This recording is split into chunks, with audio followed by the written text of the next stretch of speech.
नंतर एक मोठी बातमी बघूयात। राज्यामध्ये भाजपनं महापालिका निवडणुकीत आपलं खातं उघडलंय। निकालाआधीच भाजपचे 2 उमेदवार विजयी झालेत। भाजपच्या रेखा चौधरी यांची नगरसेवकपदी बिनविरोध निवड झाली आहे, तर कल्याण डोंबिवली महापालिकेमध्ये प्रभाग क्रमांक 18 अ मधनं त्यांची बिनविरोध निवड झाली असून असावरी नवरे यांची कल्याण डोंबिवली महापालिकेत प्रभाग क्रमांक 26 क मधनं बिनविरोध निवड झाली। तर राज्यामध्ये भाजपनं महापालिका निवडणुकीमध्ये आपलं पहिलं खातं उघडलं।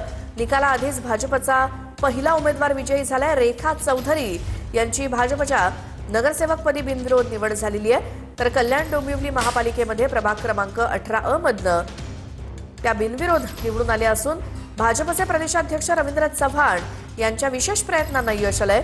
रेखा चौधरी या विश्व हिंदू परिषद आणि बजरंग दलाच्या कार्यकर्त्या आहेत। काय वाटतं तुम्हाला ज्या वेळेला ही माहिती मिळाली की तुम्ही बिनविरोध झाले, काय तुमच्या भावना आहेत? जय श्रीराम। खरंच हा ईश्वरीय विजय आहे आणि हिंदुत्वाचा विजय आहे। आताच मला मीडियाच्या माध्यमातून माहिती मिळाली की माझा बिनविरोध विजय झालेला आहे। खरं तर प्रभागामध्ये काम करत असताना एक असा आनंद असतो आणि आम्ही जेव्हा फिरत होतो तेव्हा सुद्धा सगळे असे म्हणत होते की वहिनी तुम्हीच, पण आज खरंच नागरिकांचा जो माझ्यावर विश्वास होता तो विश्वास खरा उतरला आहे।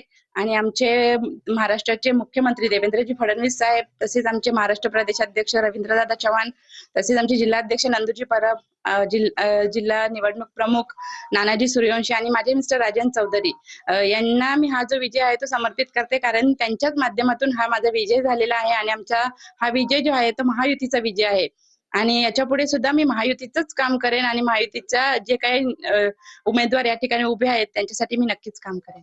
सुनील जाधव, TV9 मराठी, कल्याण।